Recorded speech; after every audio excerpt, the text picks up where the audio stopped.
Hello, it's Molly Reamer with Bridget's Grove and 30 Days of Goddess with our weekly 5-minute mini ritual using woman runes and the daily practice companion deck. So first of all, I want to acknowledge that the rune I originally drew for today was the Dancing Woman again, the rune of power, which is what I just did my last video about. So I decided to draw another one because I didn't want to be repeating myself. However, I still feel like she deserves a place in our ritual today and deserves to show up there, perhaps asking us once again to consider, how are we dancing in our power? How are we inhabiting our power? How are we stepping forward in our power? Then the companion rune that I drew next is the reflection, the rune of surrender, gentleness, sacrifice, and letting go. So paired together, they make me wonder or make me ask the question of, when you are dancing in your power, when you are stepping into your power, when you're inhabiting your power, is there something that you are also going to have to surrender or let go? Or perhaps are you afraid that if you inhabit your power, you're going to have to surrender something or let it go? And so I wanted to include that reflection or that question about the relationship perhaps between the dancing woman and the reflection. Otherwise, in general, when I see this card, I always kind of look at it as a reminder to go with the flow, to let go, to surrender into the current of life's magic, to surrender into your own life as it is unfolding before you. So it isn't, I don't see it as a rune really of making unwelcome sacrifices, but rather it's an invitation into a pause. It's an invitation into a conscious, intentional step back to reflect. Like, is this where I want to go? Is this where I want to, what I want to be doing? Is this path mine? Is this what I want?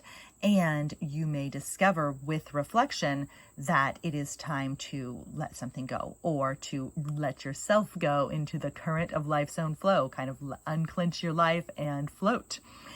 And so anyway, it can also be a reminder that we need a little gentleness. It can be a reminder that we need to, as I said, unclench our lives, unclench our fists, soften our shoulders, and soften into the moment, into what's surrounding us.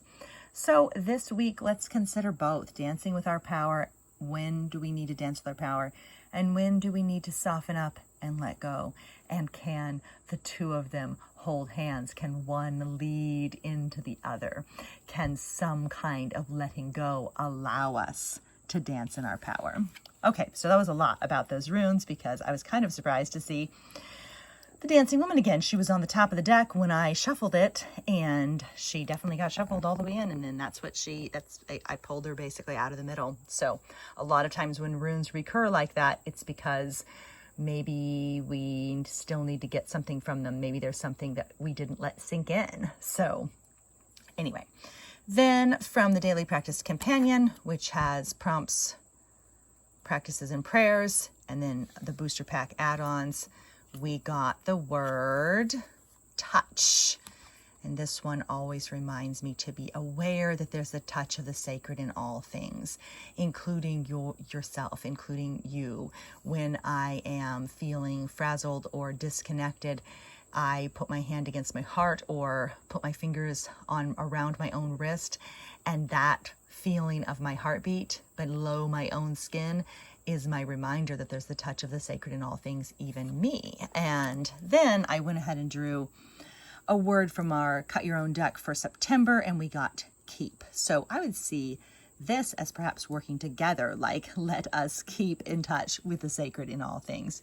But also let's keep our promises to ourselves. Let's keep our promises to ourselves. Let's keep dancing in our power.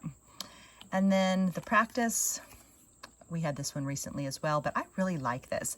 Hold your hands in prayer pose and kiss your fingertips. It's a nice way to come back home. It's a nice way to recenter. And yeah, so you may wish to hold your hands in prayer pose and kiss your fingertips. You may also wish to then lift those folded hands to your forehead and then even maybe above your head as another little possibility or series. And then two prayers, one from the Cut Your Own and one from the original deck. So May our voices speak with courage. May our hands reach out with kindness. May our hearts be kissed with awe and filled with peace.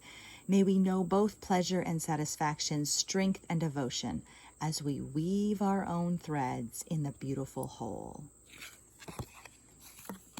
Oh, and this one's actually from the booster pack that we made that goes with the daily practice deck. Today is another opportunity to live with our hearts wide open, to be alive with magic and present with presence. Today is another invitation to remember that our lives are holy now, that there's the touch of the sacred in all things. And to close with a affirmation, and this is perfect. This goes perfectly with our reflection rune. Today I step out of force and into ease. So let's carry that with us into the week ahead. The invitation to dance with our power, the invitation to take a pause and reflect, and to remember that we can step out of force and into ease. Today I step out of force and into ease. Thanks so much for being here.